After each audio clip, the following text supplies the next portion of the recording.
ذرا غور سے سمجھیے، نبی کریم پڑھیے صلی اللہ آپ صلی اللہ علیہ وسلم پر ایسا حملہ ہوا شدید کہ آپ کے یہ دو دندان مبارک کے اگلے حصے، اگرچہ بعض محدثین نے لکھا ہے کہ 4 ٹوٹے دانت، ایک کڑی ایسی لگی جو یہاں دانتوں کے اندر گھس گیا تیر نا یوں اندر، تو ایک صحابی نے اپنے منہ میں منہ ڈال کے وہ تیر نکالا تو اس کے بھی دانت ٹوٹ گئے، وہ اتنا غضبناک لگا تھا۔ آپ کی پنڈلی مبارک بھی اس جنگ میں زخمی ہوئی اور آپ کا وہ جو نکلا خون، تو آپ عبداللہ ابن مسعود آخری دنوں میں کہا کرتے تھے کہ میرے سامنے اب بھی حضور کا وہ چہرہ ہے اور خون نکل رہا ہے، دانت زخمی ہے۔ یہ آگے سے نا 2 دان مبارک تھوڑے سے جھر گئے تھے اور حسن میں اور اضافہ ہو گیا تھا، اب بالکل جڑ سے نہیں نکلے تھے۔ یہ علیحدہ ایک بحث ہے، پھر کبھی سناؤں گا، اب آخری میں گھڑیوں میں ہوں۔ تو وہ آپ نے خون صاف کیا اور فرمایا کہ وہ قوم کیسے کامیاب ہوگی جنہوں نے اپنے نبی کو ہی زخمی کر دیا۔ میں تو ان کو کلمہ سکھانے آیا ہوں، میں تو ان کو جنت کی راہ پہ چلانے آیا ہوں، انہوں نے میرا یہ حال کر دیا۔ تو ایسی قوم کب کامیاب ہو سکتی ہے جو اپنے نبی کے ساتھ یہ سلوک کرتی ہے؟ اس وقت 2 روایتیں ہیں، ایک تو یہ کہ آپ نے بد دعا کر دی، بولیے ان کی تباہی کی دعا، لفظ بد دعا تو نہیں کہنا چاہیے، تباہی کی دعا کر دی، بربادی کی دعا۔ میرا ایک بھائی صبح کہہ رہا تھا کہ جی لوگ کہتے ہیں سید ہو کے بد دعا کرے، میں کہا سب تو بڑے سید تے سونے مصطفیٰ نے، میں کہا کنیاں بد دعا چاہیے نے، میں تو حدیث چو کڑ کے دینا۔ آپ نے فرمایا تائس عبد الدرہم والدینار، اے اللہ جڑا درہم و دینار دا بندہ بن جائے انہوں برباد کر دے۔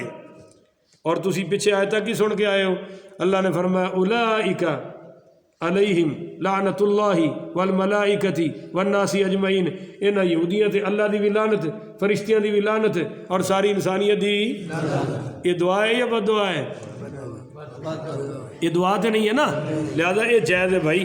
حضور نے اجازت منگی اللہ کو کہ یا اللہ مجھے اجازت دے میں ان کی بربادی کی دعا کروں جنہوں نے میرے صحابہ کو شہید کیا ہے احد میں اور مجھے زخمی کیا ہے۔ تو اس پر چونکہ خالد ابن ولید کے خلاف بھی ہونی تھی اور ابو سفیان کے خلاف بھی، اور بھی بڑے بڑے سردار، اللہ کو پتا تھا کہ ان سب نے مسلمان ہو جانا ہے۔ بولیے اللہ کو پتا تھا کہ ان سب نے مسلمان ہے۔ اور پھر اس غزوہ احد میں حضرت امیر حمزہ شہید ہوئے، ان کے ناک کاٹا گیا، ہونٹ کاٹے گئے اور ان کی انگلیوں کے پورے کاٹے گئے، ان کا سینہ چاک کر کے کلیجہ نکالا گیا اور آپ کے 11 ٹکڑے کیے گئے اور وہ کافروں نے اپنے گلے میں ہار بنا کر ڈالے۔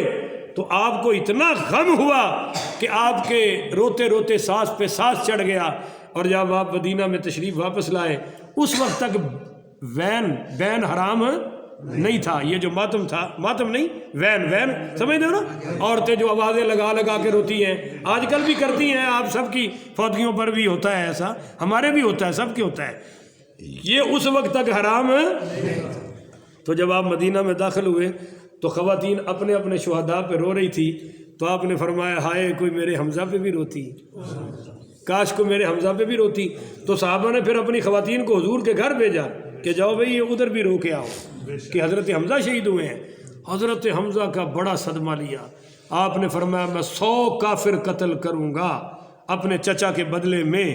اللہ نے منع کر دیا کہ میرے محبوب ایک دا بدلہ ایک ہی ہوئے گا، وہ آگے سورہ انفال میں آئے گا۔ یہاں کیا ہوا، جب آپ ان کی بربادی اور ہلاکت کی دعا کرنا چاہتے تھے تو اللہ نے فرمایا لیس لک من الامر شیء، اے میرے محبوب اس معاملے میں آپ کا کوئی دخل نہیں ہے۔ بولیے اس معاملے میں آپ کا کوئی دخل ہے کہ ان کو آپ ہلاک کریں یا ان پر عذاب بھیجیں، آپ ایسی بد دعا نہیں کریں گے، اور اگر کریں گے تو پھر ان میں سے کوئی زندہ، لہذا آپ اس معاملے میں کوئی دخل اندازی۔ او یتوب علیہم، میں چاہوں تو ان کو توبہ کی توفیق دوں، او یعذبہم، اور میں چاہوں تو انہیں عذاب میں مبتلا کروں، فإنہم ظالمون، بے شک وہ ظالم ہیں، ابھی تو وہ ظالم ہیں، پر یہ میری مرضی ہے، میں چاہے تو توبہ کی توفیق دے دوں، چاہے تو ان کو عذاب دے دوں۔ آپ ان کے خلاف دعا نہ کریں۔ اور ساتھ ہی اللہ نے فرمایا وَلِلَّهِ مَا فِي السَّمَاوَاتِ وَمَا فِي الْأَرْضِ، سب کچھ اللہ کا ہے، جو آسمانوں کا ہے اور جو زمینوں میں ہے۔ یغفر لمن یشاء، وہ جسے چاہتا ہے بخش دیتا ہے، وَيُعَذِّبُ مَن يَشَاءُ جسے چاہتا ہے عذاب دیتا ہے، وَاللَّهُ غَفُورٌ رَحِيمٌ اللہ ہے تو درگزر اور رحم کرنے والا۔ تو پھر ان میں سے بڑے بڑے لوگوں کو اللہ تعالیٰ نے کلمے کی توفیق عطا فرمائی۔ اس میں سے سر فہرست تو وہی خالد ابن ولید ہیں، پڑھیے نا رضی اللہ تعالیٰ۔ ان کو پھر حضور نے لقب دیا السیف من سیوف اللہ، کہ یہ سیف اللہ ہے، اللہ کی تلواروں میں سے تلوار ہے، اور وہ ساری عمر ہر جنگ میں چھلانگ مار کے جاتے تھے کہ آج میں نے شہید ہونا ہے، آج شہید ہونا ہے۔ فرمایا کرتے تھے میرے جسم کا کوئی حصہ ایسا نہیں ہے جہاں زخم نہ پہنچے ہوں پر میں شہید نہیں ہوں۔ حضرت عبداللہ بن عمر رضی اللہ تعالیٰ عنہ سے کسی نے پوچھا کہ حضرت خالد بن ولید شہید کیوں نہیں ہوئے؟ انہوں نے کہا اگر وہ شہید ہو جاتے تو کافروں نے کہنا تھا اللہ کی تلوار ہم نے توڑ دی، اللہ کی تلوار ہم نے۔ اور ایک یہودی نے ایک موقع پر ان سے پوچھا تھا کہ جی وہ سنا ہے آپ کے پاس کوئی اللہ کی تلوار ہے، وہ کدھر ہے، ہمیں بھی تو دکھائیں۔ فرمایا میں آپ ہی ہاں، ہاتھ تھاڑی نہیں ہے، میں ہی ہاں اللہ کی تلوار۔ اور وہ ایک یہودی نے تو زہر کہا، اس نے کہا اگر آپ اللہ کی تلوار ہیں اور آپ کو یہ گمان ہے، یقین ہے کہ مجھے کو توڑ سکتا تو یہ زہر پی کے دکھائیے۔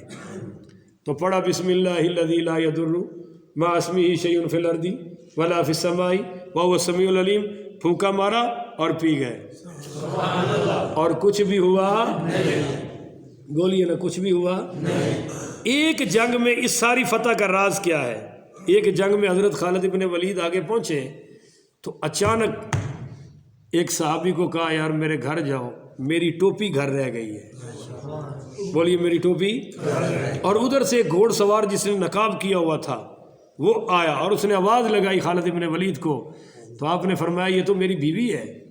وہ بیوی آئی اور اس کے ہاتھ میں وہ ٹوپی تھی، وہ ٹوپی سر پر رکھی، تو کہا اب آؤ بھائی اب کرتے ہیں حملہ۔ وہ کہا جی پہلے یہ ٹوپی کا راز تو بتا دے۔ کہا بھائی میں نے اس ٹوپی میں سرکار دو عالم صلی اللہ علیہ وسلم کے مبارک مقدس منور بال لگائے ہوئے ہیں، جب یہ میرے سر پہ ہوتی ہے تو مجھے کوئی شکست دے سکتا؟ شکر ہے آپ اتنے کوئی نہیں سی، نہیں تو اسی کہنا سی جی پگڑی بھی بنو، پگڑی بھی بنو۔ تو حضرت خالد بن ولید اکیلے ٹوپی سے گئے، ٹوپی بھی حضور کی سنت ہے اور پگڑی بھی، اور دونوں ملا کے باندھنا بھی حضور کی اور صحابہ کی بھی سنت ہے۔ حضرت موسیٰ جب طور پہ گئے تو صرف ٹوپی تھی، بولو صرف۔ یہ حدیث ہے جس نے دیکھنی ہو میں دکھانے کو تیار ہوں۔ اللہ بھائی ہمیں یہ کردار ادا کرنے کی توفیق عطا فرمائے۔ آج یہ تمہید ہو گئی، آپ کے 2 رکوع اسی پر چلیں گے انشاءاللہ، آپ سنتے جائیں گے اور سمجھتے جائیں گے۔ اللہ عمل کی توفیق عطا فرمائے۔ آخر ودعوانا